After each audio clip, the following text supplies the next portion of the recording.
Welcome to Backstories, the podcast where we dig deep into the untold tales behind the people, places, and moments that shape our world. Every month, we'll uncover the hidden narratives that inspire, surprise, and challenge us. So, grab your headphones and get ready to journey into the past, one backstory at a time. All right, I will tell a scary story. I have twin daughters. That was scary. That was scary, yes. And when they were young, they shared a car. They both worked here on Main Street at different businesses, and one would drive into work, and then the other one would drive the car home. And one night, one of them had the car and went down to visit a friend that lived down Edmondson Avenue, almost to Edmondson Village, and had the car parked outside of the house. And, of course, I got a call later that night that said the car was stolen.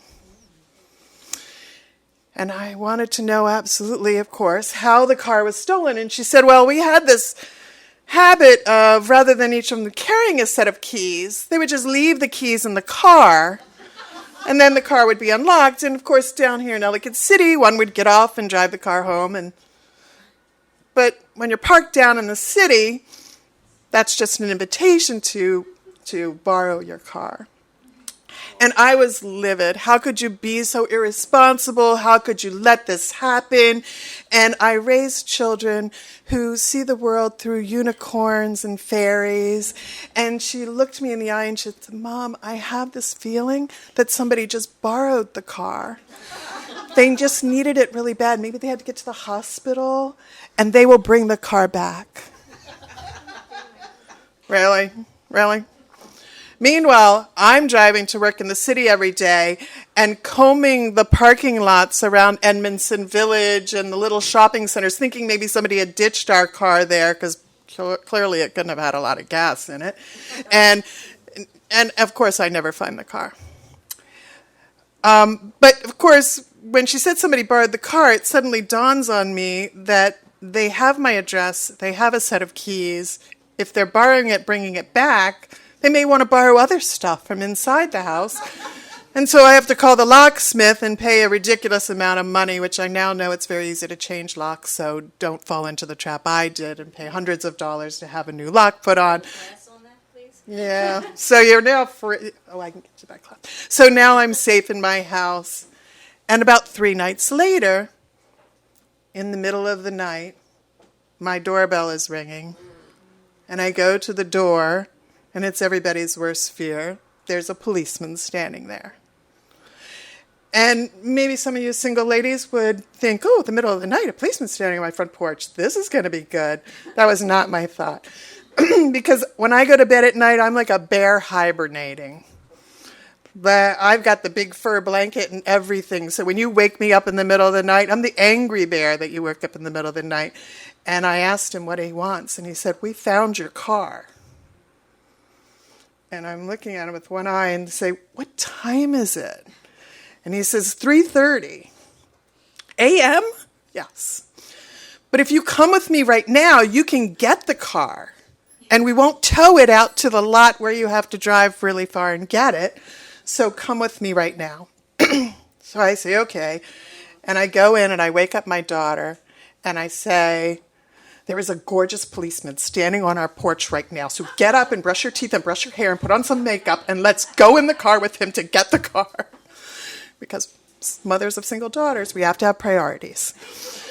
So we follow him down the Beltway and we get off at Hammond's Ferry Road, but we don't go on the dump side. We're inside the Beltway now, and we go up this really dark little road that dead ends in a park where there is another extremely handsome Baltimore County policeman. If you are young and single, be sure to get pulled over somewhere between 3 and 4 a.m. because that is when they have the really handsome police officers working.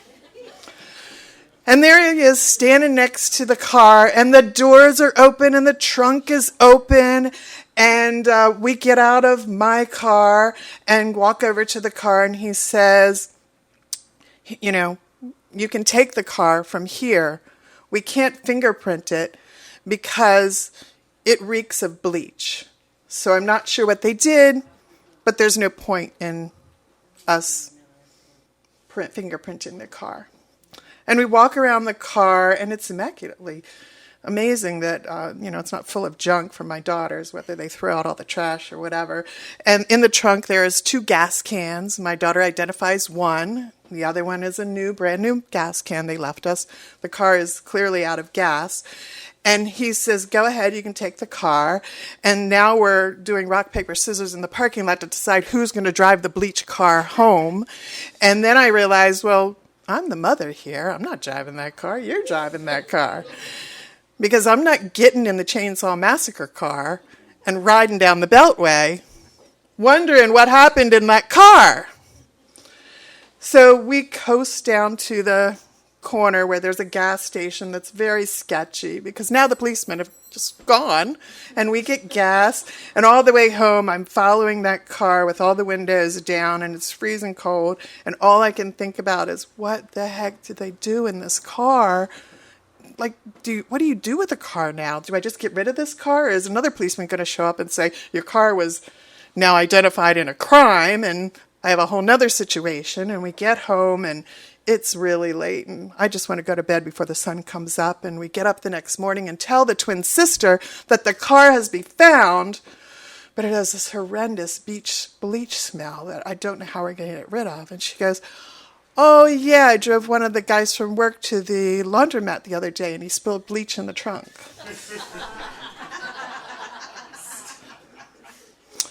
So I can tell you that's why twin daughters is the scariest part of that story.